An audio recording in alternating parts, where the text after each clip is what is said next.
ಹೋಗ್ಬೋದಾ? Charge ಹಾಕಿ ಆಯ್ತು.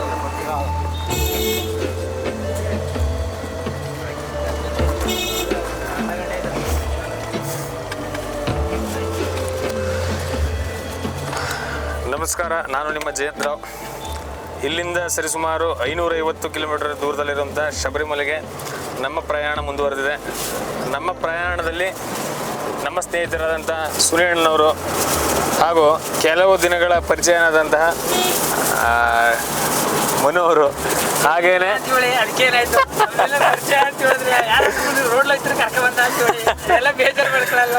ಹಾಗೇನಿಲ್ಲ, ಸಾಕಷ್ಟು ವರ್ಷಗಳಿಂದ ಪರಿಚಯ ಇದ್ದಾನೆ. ಹಾಗೇನೆ ನಮ್ಮ ದಿನೇಶ್ ಅಣ್ಣವರು, ಇವರು ವಿಶೇಷವಾದಂಥ ಪರಿಚಯ ನಮಗೆ ನಾವು ಪೂಜೆ ಮಾಡೋಂಥ ದೇವಸ್ಥಾನದಲ್ಲಾಯಿತು. ಹಾಗೆ ಇನ್ನೊಂದು ಮುಖ್ಯವಾದ ವಿಚಾರ ಏನಂತಂದರೆ, ಮಾಲೆ ಹಾಕ್ಸ್ಕೊಂಡಿರೋರು ಜಯಂತರಾದಂಥ ನಾನು ಮತ್ತು ಮನು, ನಮ್ಮ ಸ್ನೇಹಿತರಾದಂಥ ಸುನೀಣ ಮತ್ತು ದಿನೇಶ್ ಅಣ್ಣ ಅವರು ನಮ್ಮ ಜೊತೆ ಸಹಕಾರಿಯಾಗಿ ಬಂದಿದ್ದಾರೆ. ಮತ್ತೆ ದಿನೇಶ್ ಅಣ್ಣ, ಅಯ್ಯಪ್ಪನ ಸನ್ನಿಧಾನಕ್ಕೆ ಹೋಗ್ಬೇಕಂತ ನಮಗೆ ಪ್ರೇರಣೆ ಆಯಿತು. ನೀವು ಕೂಡ ನಮ್ಮ ಜೊತೆ ಬರ್ಬೇಕು ಅಂದ್ಕೊಂಡ್ರಿ. ಬರೋದಕ್ಕೆ ಮುಖ್ಯ ಉದ್ದೇಶ, ಮುಖ್ಯ ಕಾರಣ ಏನಾದ್ರು ಇದೆಯಾ? ದರ್ಶನ, ಅಯ್ಯಪ್ಪನ ದರ್ಶನ ಆಗಬೇಕು ಅಂತ ಬರ್ದೈತೆ, ಹೋಯ್ತಾ ಇದೀವಿ. ದರ್ಶನ ಆಗ್ಬಿಟ್ಟು ಒಳ್ಳೇದಾಗ್ಲಿ ಅಣ್ಣ. ದಿನೇಶ್ ಅಣ್ಣ, ನಿಮ್ಮೂರು ನೊಕ್ನಳ್ಳಿಗೆ ಬಂದಿದ್ದೀವಿ. ನೊಕ್ನಳ್ಳಿ ಒಡೆಯರ್ಪಾಳ್ಯ ರಸ್ತೆಯಲ್ಲಿ ನಮ್ಮ ಪ್ರಯಾಣ ಹಾಗೆ ಮುಂದುವರೆದು ಹೋಗ್ಬೇಕಾದ್ರೆ ನಮ್ಮ ಹನೂರಿನ ನನ್ನ ಆತ್ಮೀಯರಾದಂತಹ ವೆಂಕಟೇಶಣ್ಣನವರು ನೊಕ್ನಳ್ಳಿ ಅಂಗಡಿ ಒಂದರಲ್ಲಿ ಕ್ಯಾಶಿಯರ್ ಕೆಲಸ ಮಾಡ್ತಾರೆ. ಹೋಗ್ತಾ ರಸ್ತೆಯಲ್ಲಿ ಅವ್ರು ಸಿಕ್ಕಿ ನಮ್ಮ ಪ್ರಯಾಣ ಸುಖಕರವಾಗಿರಲಿ ಅಂತೇಳಿ ಹಾರೈಸಿದ್ರು. ದಿನೇಶ್ ಅಣ್ಣ, ಈ ನೊಕ್ನಳ್ಳಿ ಭಾಗಗಳ ಬೂದಿ ಪಡ್ಗ ಕಾಡನ್ ಭಾಗಗಳಂತಲ್ಲಿ ವೀರಪ್ಪನ್ ತಿರ್ಗಾಡಿದ ಅನ್ನೋ ವಿಚಾರ ಇದೆ, ಅದು ನಿಜನಾ? ನಿಮ್ಮ ನೊಕ್ನಳ್ಳಿ ಭಾಗ ಎಲ್ಲ ಅದ್ರ ಪ್ರಭಾವ ಹೇಗೆ ಅನುಭವಿಸಿದ್ದು? ಅದು ನಮ್ಗೆ ಸರಿಯಾಗಿ ಗೊತ್ತಿಲ್ಲ, ಯಾಕಂದ್ರೆ ನಮ್ಗೆ ಅವಾಗ ಚಿಕ್ಕ ಏಜು. ಸರಿ, ನಮ್ಮ ಕಾಮಗಿರಲ್ಲಿ ನಾಗಪ್ಪ ಎತ್ಕೊಂಡು ಹೋಗಿದ್ರು, ಅವಾಗ ಸ್ವಲ್ಪ ಜಗಳ ಎಲ್ಲ ಆಗಿತ್ತು. ಅದು ಬಿಟ್ರೆ ನೀರು ಇಲ್ಲ. ನಮ್ಮ ನಗರ ಡಿಸ್ಟಿಕ್ ಫುಲ್ಲು ಕಾಡೇ ಇರೋದಣ್ಣ. ಈ ಕಡೆ ಕೊಳ್ಳೇಗಾಲ, ಈ ಕಡೆ ಮನೂರು ಎಲ್ಲ ಫುಲ್ಲು ಸುತ್ತಮುತ್ತ ಕಾಡೇ ಇರೋದು. ಅದರಿಂದ ಅವ್ರು ಫುಲ್ಲು ಓಡಾಟ ಜಾಸ್ತಿ ಇದೆ. ಅಲ್ಲಿ ನೋಡು ಮನು, ಯಾವ ಊರಣ ಇದು? ಅರ್ಧನಾರಿಪುರ ಅಂತ. ನಮ್ಮ ಕರ್ನಾಟಕ ಹಾಗೂ ತಮಿಳುನಾಡು ನಡುವಿನ ಈ ಭಾಗದ ಊರು ಅರ್ಧನಾರಿಪುರ. ನಮ್ಮ ಮಲೆನಾಡುಗಳ ಸೈಡಲ್ಲಿ ಇರುವಂತ ಏನು ಈ ಕಾಫಿ ತೋಟಗಳಿದೆಯಲ್ಲ, ಈ ದೃಶ್ಯ ಹಾಗೆ ಕಂಡುಬರ್ತಿದೆ ಅಲ್ವಾ?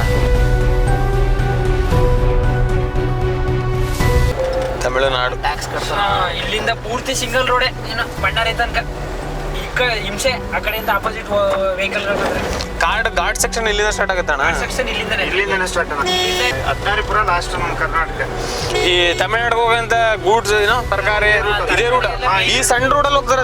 ಇದೇ ರೂಟು ಪರವಾಗಿಲ್ಲ, ಇನ್ನೂ ಚಿಕ್ಕದು. ಸೈಡ್ಗೆ ಎಳೆಯಕ್ಕಾಗಲ್ಲ, ಮಣ್ಣು ಫುಲ್ ಇದಾಯ್ತದ, ಎಳ್ಕತ್ತದ ಲಾರಿಗಳನ್ನ ಅಂತ ರೋಡ್ ಐತದೆ. ಲಂಪ್ಸ್ಗಳು ಮಾತ್ರ ಸಿಕ್ಕಾಪಟ್ಟೆ ಹಾಕವ್ರಣ. ಹಂಸ ಅಂದ್ರೆ ಹಾಕ್ಲೇಬೇಕಲ್ಲ ಅಣ್ಣ. ರಸ್ತೆ ತುಂಬಾ ಕಿರಿದಾದಂತ ರಸ್ತೆ, ಮತ್ತೆ ತುಂಬಾ ಟರ್ನ್ ಇರೋಂಥ ರಸ್ತೆ. ಅದರಿಂದ ತುಂಬಾ ಸ್ಪೀಡ್ ಇರ್ತದೆ. ಸ್ಪೀಡ್ ಇರಾಗ ಸಡನ್ ಆಗಿ ಒಂದು ವೆಹಿಕಲ್ ಇನ್ನೊಂದು ಮತ್ತೊಂದು ಅನಿರೀಕ್ಷಿತವಾಗಿ ಎದುರುಗಡೆ ಆದಾಗ ಹೇಗೆ ಕಂಟ್ರೋಲ್ ಮಾಡ್ಬೇಕಂತ ತಿಳಿದೆ ಏನೋ ಅಡ್ಡದಿಡ್ಡಿ ಹಳ್ಳಕ್ಕೆ ಬೀಳೋಂಥ ಸಾಧ್ಯತೆ ಅಧಿಕವಾಗಿರ್ತದೆ. ಆದ್ರಿಂದ ಹಂಸಗಳನ್ನ ಇಷ್ಟ ಹಾಕೋದು. 6 ಗಂಟೆ ಆದ್ರೆ ಆನೆಗಳೆಲ್ಲ ಬಂದ್ಬಿಡ್ತಾವೆ ಒಂದೊಂದ್ಸತಿ. ನಮ್ಮಲ್ಲಿ ಏನೋ ಎಷ್ಟು ಗಂಟೆ ತನಕ ಲಾಸ್ಟ್ ಟೈಮ್ ಇಲ್ಲಿ ಏನೋ 9 ಗಂಟೆ ತನಕ. 9 ಗಂಟೆ ಮೇಲೆ ಯಾವ ವೆಹಿಕಲ್ ಬಿಡಲ್ಲ. ಬಿಡಲ್ಲ.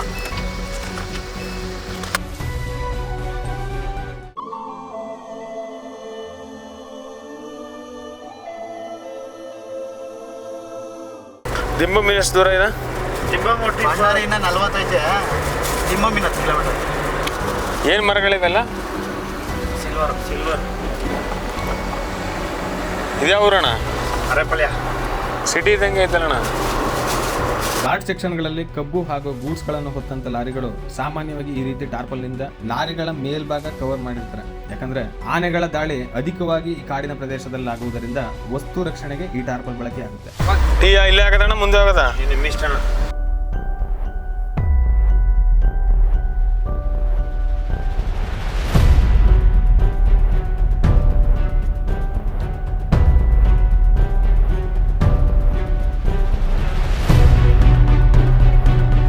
ದೇವಸ್ಥಾನ ದಿಬ್ಬೆ ಮೇಲಿಂದ ಸ್ಟಾರ್ಟ್? ಇಲ್ಲಿಂದ ಸ್ಟಾರ್ಟ್. ಓಹೋ, ಏನಿಷ್ಟು ಹಾಳಾಗಿದೆ. ಸೌಂಡ್ ಕೊಡಿ, ಅಲ್ಲಿ ಬರ್ತಾ ಅಣ್ಣ. ಎಷ್ಟು ದಿಂಬಮ್ಮು ಎಷ್ಟು ಸುತ್ತಿದೆ? 27 ಸುತ್ತಾಯ್ತಾನ. 27 ಸುತ್ತು ಈ ಥರ. ಇರೋ ನಿಮಿಷ ಮಾಡ್ತೀನಿ. ಜಿಂಬಮ್ದು ಮೊದಲನೇ ಸುತ್ತಿದ್ದು. ಆದ್ರೂ ತುಂಬಾ ಅನುಭವ ಇರ್ಬೇಕಣ್ಣ. ಗಾಡಿ ಓಡಿಸೋ ಡ್ರೈವರು ಅಲ್ಲ ಅಣ್ಣ, ಲೋಡ್ ಗಾಡಿಗಳೆಲ್ಲ ಓಡಿಸ್ಬೇಕಾದ್ರೆ ತುಂಬಾ ಅನುಭವ. ಲೋಡ್ ಗಾಡಿಗಳೆಲ್ಲ ನಮ್ಮ ಈ ಬೈಕು ಕಾರ್ಗಳನ್ನ ಹಚ್ಕೊಂಡು ಬರ್ಬೇಕಾದ್ರೆ ತುಂಬಾ ಅನುಭವ ಬೇಕು. ಅನುಭವ ಇಲ್ಲ ಅಂದ್ರೆ ಕಷ್ಟ ಇದೆ.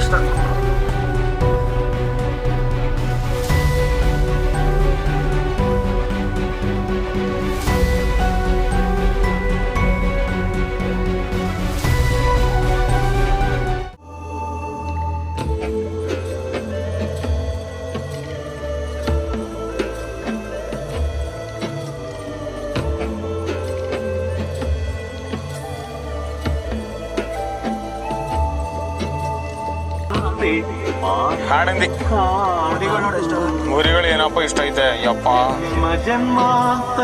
ಇದೇ ರಾಜ ಅನ್ಸುತ್ತೆ ಮುಂದೆನೆ. ಸತ್ಯಮಂಗಲಂ, ಸತ್ಯಮಂಗಲ್ ಫಾರೆಸ್ಟ್. ವೀರಪ್ಪನ್ ಜಾಸ್ತಿ ಓಡಾಡ್ತಿದ್ದ ಫಾರೆಸ್ಟ್ ಅಲ್ವ ಇದು ಸತ್ಯಮಂಗಲಂ. ಮೊದಲನೇ ಸ್ಟೆಪ್ ಹನೂರಿಂದ ತಮಿಳ್ನಾಡಿಗೆ ಎಂಟ್ರಿ ಆಗಿ ಬಣ್ಣಾರಿ.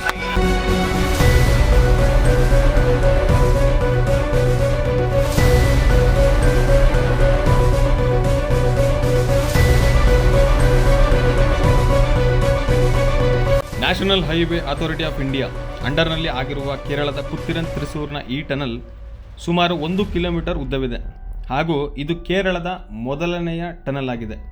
ಈ ಟನಲ್ ಕೆಲಸ 2016ರಲ್ಲಿ ಪ್ರಾರಂಭವಾಗಿ ಜುಲೈ 31, 2021ಕ್ಕೆ ಈ ಟನಲ್ ಉದ್ಘಾಟನೆಯಾಗುತ್ತೆ.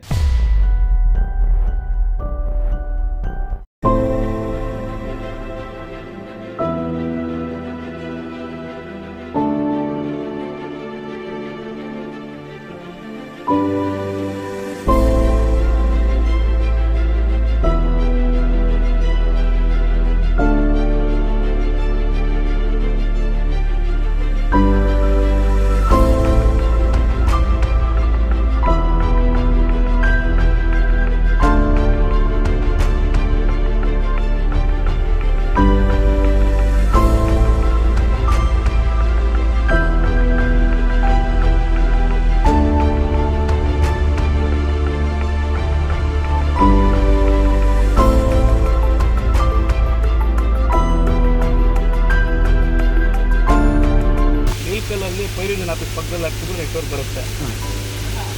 ಇವಾಗ ಚೆಕ್ ಮಾಡಿದ್ರಲ್ಲ ಇಲ್ಲಿ ಅಲ್ಲಿ ಪೆಟ್ರೋಲ್ ಬಂಕ್ ಆ ಚೆಕ್ ಮಾಡಿದ್ರೆ ಅಲ್ಲಿ ರೈಟ್ ಸೈಡ್ ಹಾಕ್ಬಿಟ್ರೆ ನಿಮ್ಗೆ ನೆಟ್ವರ್ಕ್ ಬರುತ್ತೆ.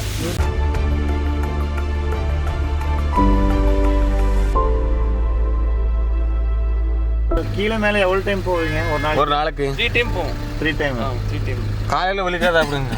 காலையில் வலிக்குதுங்களா உங்களுக்கு? கால் வலிக்கும், நல்லா வலிக்கும். ஒன் சைடு மாத்திரம் 5.5 கிலோமீட்டர். 5.5 one side. அப்படின்னா ஒரு நாளைக்கு 50 கிலோமீட்டர் நடப்பீங்க? 50 இல்லை, 10, 20, 25 கிலோமீட்டர். இங்கேயே ஒரு 4-5 கிலோமீட்டர் ஓடணும். மற்றபடி க்ளோஸ் ஆன நாளில் என்ன வேலை பார்க்குறீங்களா? வெளியில் வீட்டுக்கு போயிடுவோம்.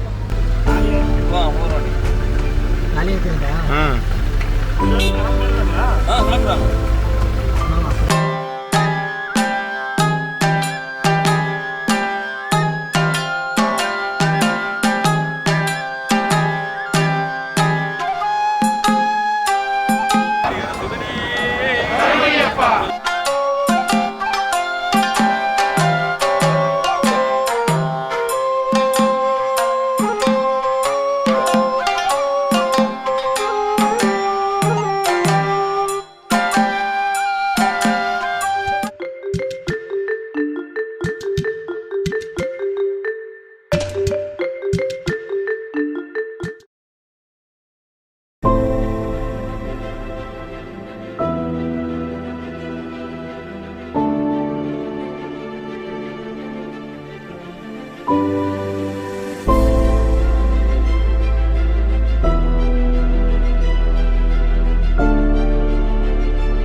ಶಬರಿಮಲೆ ದರ್ಶನ ಮುಗಿಸಿ ಈಗ ಬೆಟ್ಟ ಇಳಿದು ಕೆಳಗಡೆ ಬಂದು ಹಾಗೆ ಹೋಗ್ಬೇಕಾದ್ರೆ ಭಾರಿ ಮಳೆ. ನಾವು ನಿನ್ನೆ ಏನು ಶುಕ್ರವಾರ ಮಧ್ಯಾಹ್ನ 3 ಗಂಟೆಗೆ ಹೊರಟು ಬೆಳಗ್ಗೆ ತನಕ ಕೂಡ ಟ್ರಾವೆಲ್ ಮಾಡಿ ಬೆಳಗ್ಗೆ 6 ಗಂಟೆಗೆ ಬಂದು ಶಬರಿಮಲೆ ತಲುಪೋದು. ತುಂಬಾ ಟೈರ್ಡ್ ಆಗುತ್ತೆ ಅಂತ ಹೇಳಿ ಮತ್ತೆ ಮತ್ತೆ ನಿಲ್ಸಿ ಬಂದಿದ್ರೆ ನಾವು ಈ ಟೈಮಿಗೆ ಬಂದ್ರೆ ಆಯ್ತಾ ಇಲ್ಲ ಖಂಡಿತ ಆಯ್ತಿರ್ಲಿಲ್ಲ. 4 ಗಂಟೆ ಮುಂಚೆನೆ 550 ಕಿಲೋಮೀಟರ್ 550 600 ಕಿಲೋಮೀಟರ್ ಸರಿ ಸುಮಾರು ಊರಿಂದ ಹೊರಟು 24 ಗಂಟೆ ಒಳಗಡೆನೆ ಅಯ್ಯಪ್ಪ ದರ್ಶನ ಮಾಡಿ ಬೆಟ್ಟದಿಂದ ಕೆಳಗೆ ಇಳಿದು ನಾವು ಮೂರೊಂದು ಕಡೆ ಪ್ರಯಾಣ ಬೆಳೆಸ್ತಾ ಇದ್ವಿ. ನಿನ್ನ ಅನುಭವ ಹೇಗೆ ಮೊದಲ ಸಲ ಶಬರಿಮಲೆ? ತುಂಬಾ ಚೆನ್ನಾಗಿತ್ತು. ಅಯ್ಯಪ್ಪನ ದರ್ಶನ ತುಂಬಾ ಚೆನ್ನಾಗಾಯ್ತು ಬೆಟ್ಟಳ್ಳಿ ಮಾರಮ್ಮನ ಆಶೀರ್ವಾದದಿಂದ. ನೂರು ಸೈಡು ಈಗ ನಮ್ಮ ನಗರ ಜಿಲ್ಲೆ ಗಡಿಭಾಗ ಜಿಲ್ಲೆಗಳೆಲ್ಲ ಕೂಡ ಬಯಲು ಸೀಮೆ ಪ್ರದೇಶ. ಇಲ್ಲಿ ವಾತಾವರಣ ನೋಡಿದಾಗ ಏನೋ ಸ್ವಲ್ಪ ಮನಸ್ಸಿಗೆ ಮುದ ಅನ್ಸಿದ್ರು ಒಂದು 2 ದಿನ ಆದ್ಮೇಲೆ ನಮ್ಮೂರೇ ನಮಗೆ ಮೇಲು ಅನ್ಸುತ್ತೆ.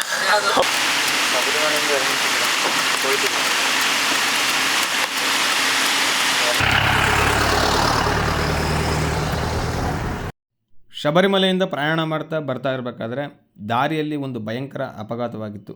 ಒಂದು ಕಾರು ರಸ್ತೆಯಿಂದ 15 ಅಡಿ ಕಂದಕಕ್ಕೆ ಬಿದ್ದಿತ್ತು. ಸಹಾಯ ಮಾಡೋದಕ್ಕೆ ಅಂತ ಹೋದ್ವಿ. ಆದರೆ ಅಪಘಾತ ಮುಂಜಾನೆ 5 ಗಂಟೆಯಲ್ಲೇ ನಡೆದು ಕಾರಿನಲ್ಲಿದ್ದ 5 ಜನರನ್ನು ಅಲ್ಲಿನ ಜನ ಆಸ್ಪತ್ರೆಗೆ ಸೇರಿಸಿದರು. ಸದ್ಯ ದೇವರ ದಯೆಯಿಂದ ಎಲ್ಲರೂ ಪ್ರಾಣಾಪಾಯದಿಂದ ಪಾರಾಗಿದ್ದಾರೆ.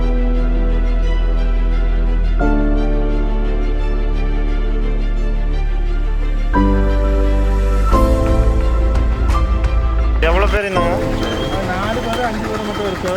நான் இது வந்து சம்பவிச்சது 5 ఎప్పుడు ఇది ఎప్పుడు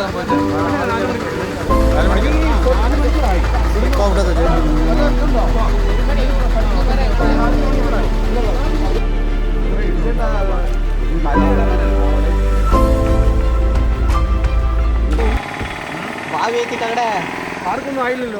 ಕಾರ್ ಕಡೆ ಬಾವಿ ಐತೆ. ಓ ಬಾವಿ ಅಯ್ಯೋ ಸ್ವಾಮಿ ಅವರು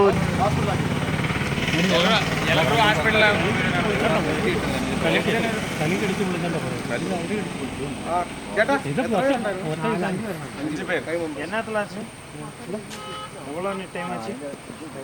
ఎత్తనా మిడ్ నైట్ అల్లಲ್ಲ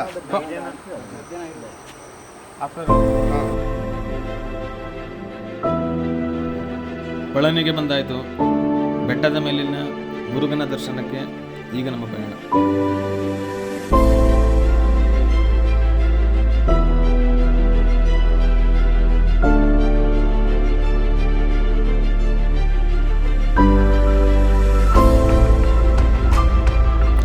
ಮುರುಗನ ದರ್ಶನಕ್ಕೆ ಹೋಗುವ ದಾರಿಯಲ್ಲಿ ಮಹಾಕಾಳಿಯ ದರ್ಶನ.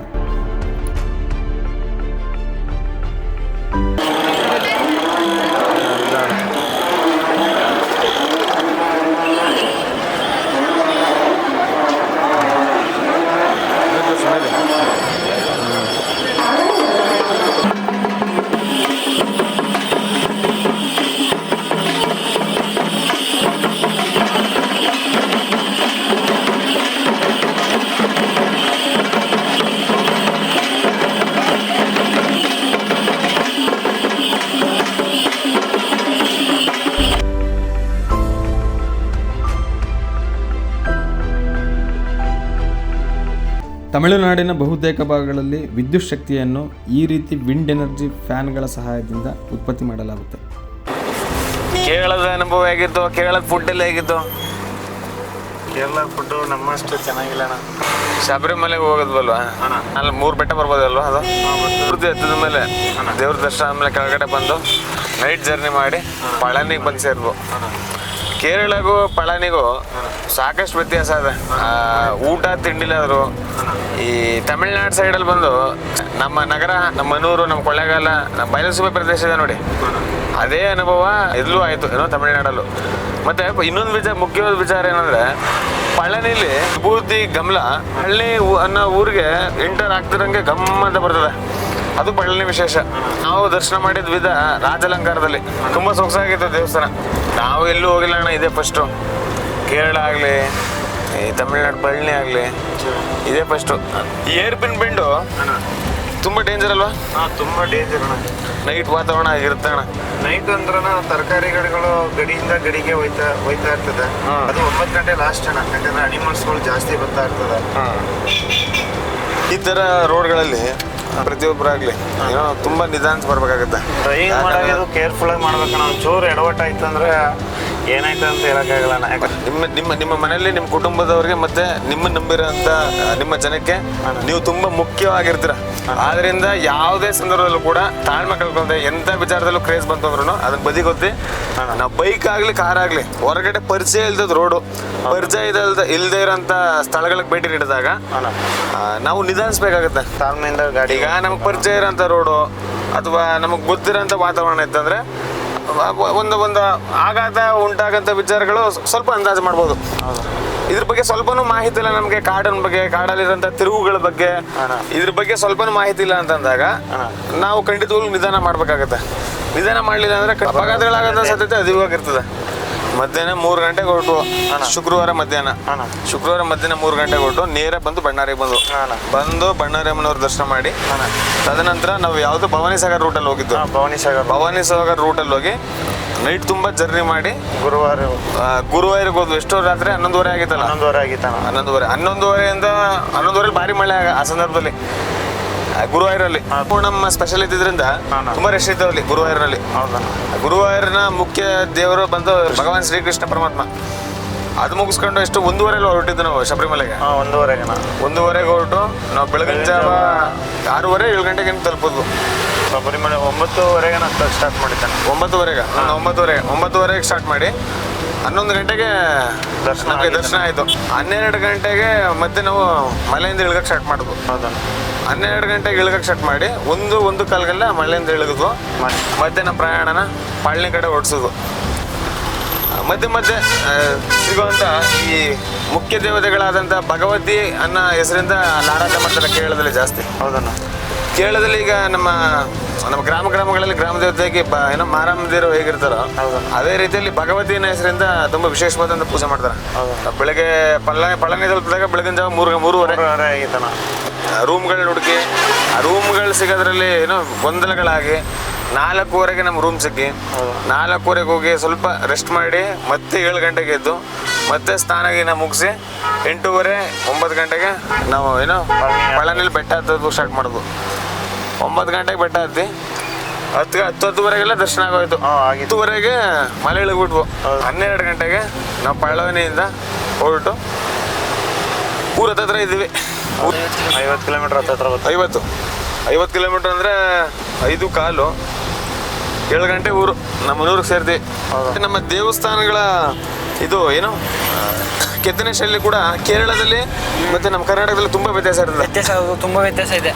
ಸಾಮಾನ್ಯವಾಗಿ ನಮ್ಮ ತಮಿಳುನಾಡು ಮತ್ತು ಕರ್ನಾಟಕ ಭಾಗಗಳಲ್ಲಿ ಕಲ್ಲಿನ ದೇವಸ್ಥಾನಗಳು ಅಧಿಕವಾಗಿ ನೋಡಿದ್ರೆ ಈ ಕೇರಳ ಭಾಗಗಳಲ್ಲಿ ಹಂಚಿನ ಮನೆ.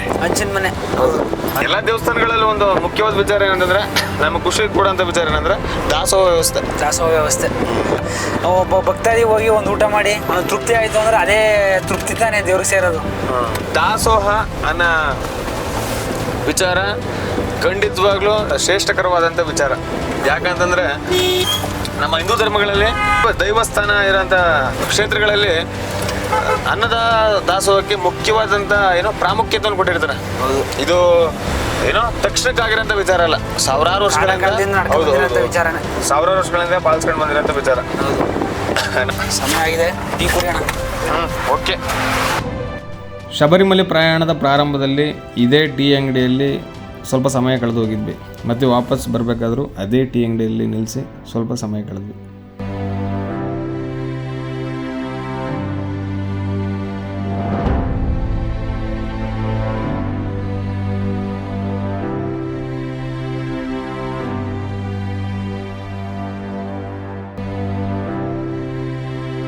ಹಾಗೇನೆ ಶಬರಿಮಲೆ ದರ್ಶನ, ಶಬರಿಮಲೆ ಯಾತ್ರೆ ಅನ್ನೋದು ನನಗೆ ಮೊದಲನೇ ಅನುಭವ ಆಗಿತ್ತು. ಬೆಟ್ಟಳ್ಳಿ ಮಾರಮ್ಮನವರ ಆಶೀರ್ವಾದದಿಂದ ಹಾಗೂ ಮಣಿಕಂಠನ ಆಶೀರ್ವಾದದಿಂದ ಈ ಪ್ರಯಾಣ ತುಂಬ ಸುಖಕರವಾಗಿ ಮುಗಿತು.